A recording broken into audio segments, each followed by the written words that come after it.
見え方って変わってくるんだなっていうのは面白かったですね。疑問に思うこととか違和感に感じることってちょっと少なくなってる気がするんですよね。現代美術ってそういうことを気づかせてくれたりとか、新しい価値観が見えたりとか。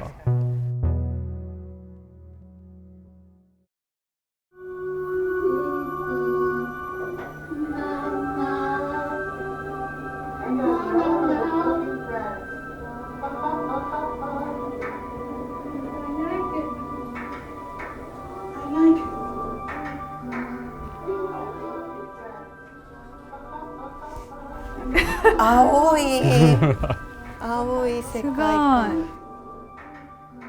エレベーターの音楽どうでした？いや不思議な音楽でしたよね。なんか不思議な世界に連れて行かれる感じがありました。何とも言えない気持ちになりましたけど。ベアトリーチェ・マルキっていう作家さんの作品なんですけど、この音楽作ってるのは彼女の中の別の人格のケイティって人が曲を作ってて、犬の擬人化した作品だったりとかで、いろんなキャラクターでいろんな人格の人が作品を作るっていう。流れてる曲も、そのケイティがチャットで喧嘩した内容を音楽にして、そういうことなんだ。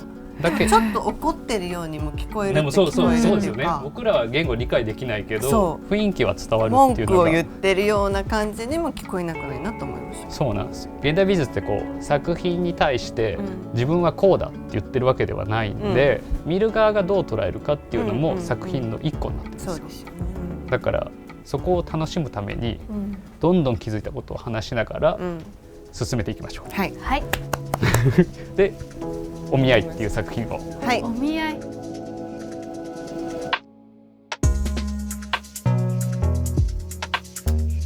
同じ顔をしているようで違うんじゃない？何人かいますね。これ多分同じ人だと思うんだけど。なるほど。さすが水川さん、そうです。そうですよね。澤田智子さんっていう日本人の女性の作家なんですけど、作家さんなんだ。演じてないって言ってたんですよ。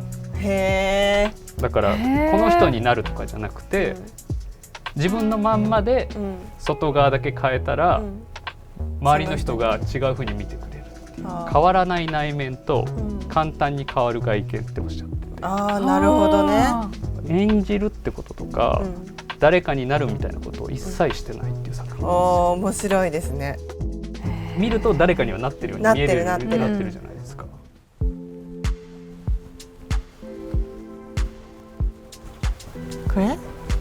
これです。どういう人かの説明が書いてある。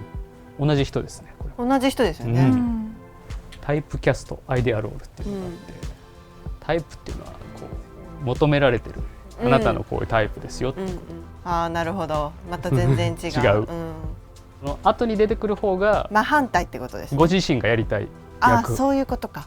で、最初がそのハリウッドの映画業界とかで求められる役だから、自分がやりたい役と求められてる役が実際違うじゃないですか。なるほど。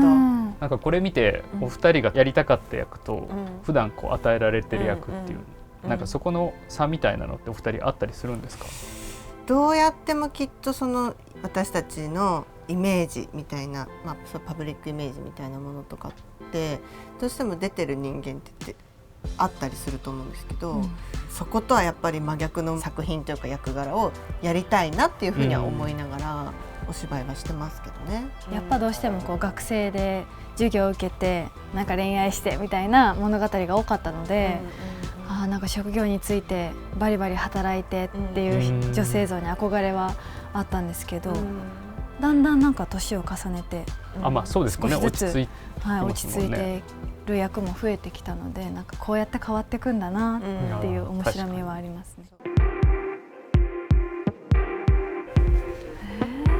なかなかパックパックしてるよね。パックしてますよね。場所が不思議ですよね。一つの家ってことですね。そうです、家です。冷戦時代ってわかります？冷戦ってこういわゆるソ連とアメリカが核戦争しそうな、だけどしなかった。でいつするかわかんないじゃないですか。大富豪がアメリカでこう地下8メートルに作った家なんですよ。実際に？実際に。でそこにこのジュノ・カリプソさんっていうイギリス人の女性作家なんですけど、その人が一人でそこの場所に行って3日間自分をセルフィーした写真。へー、夜みたいになってるじゃないですか、そうですね。シェルターの中で夜とかそういう窓を作ったりとか。あ、そういうこと、へえ、可愛いけどなんか怖い。でもやっぱりそのなんか怖いっていう違和感は多分すごく本当に合ってるっていう。そういうことですよね。だって核シェルターっていうのってことだから、恐怖から作ってるものじゃないですか。そうですよね、だからこんな家の中明るいんですかね。ね。ああ、なるほど。不自然に。不自然に。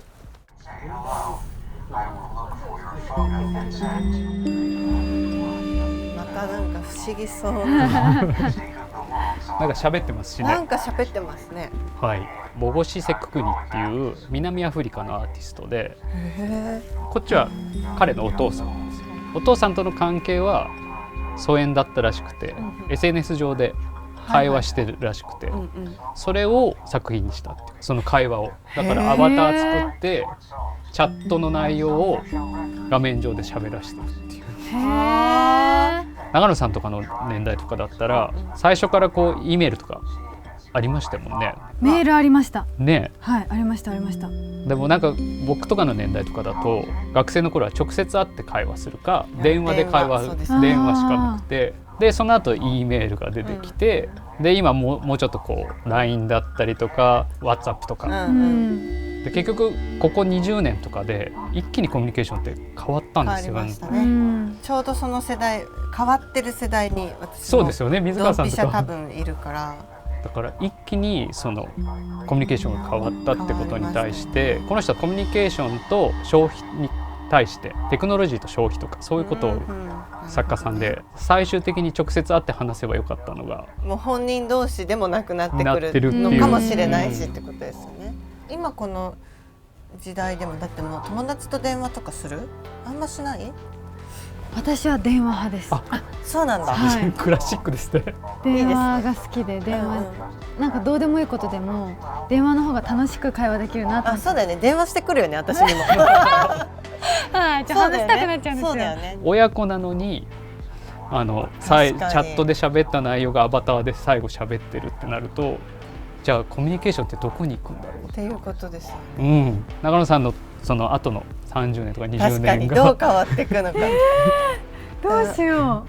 急にね、なんていうんですか、そういうものが進んで本当に会わなくていいようになったらどうする？空間上だけで全部。そうで、自分はもう寝てるみたいなさ。で脳みそだけこうつながってたりとか。やだ。でもありえますよね。映画とかではありえる話じゃん。そうなってもちゃんと会ってくださいね。もしそんな世の中になっても。寝てるんだよ。ダメです。頑張って起きて会ってください。頑張って起きるとかじゃないんじゃないと思うんですよ。社会がそうなっちゃったらね。みんな寝てるからさ。見終わった後2人どう思いました？私現代アートっていうものを初めてちゃんと見たんですよ。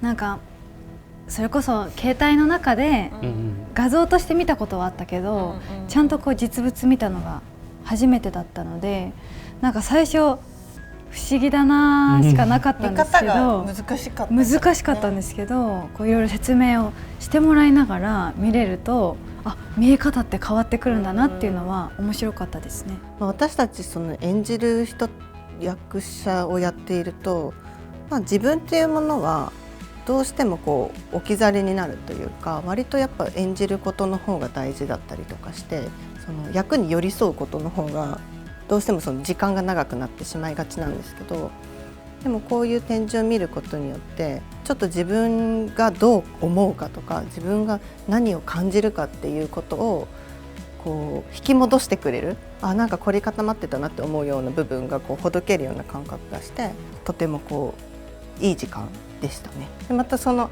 めいちゃんが初めて見るっていうそのめいちゃんと見るっていうこともすごく楽しかったし、なんか直接の会話もできてっていうのが、そうですね、すごくいい時間でしたね。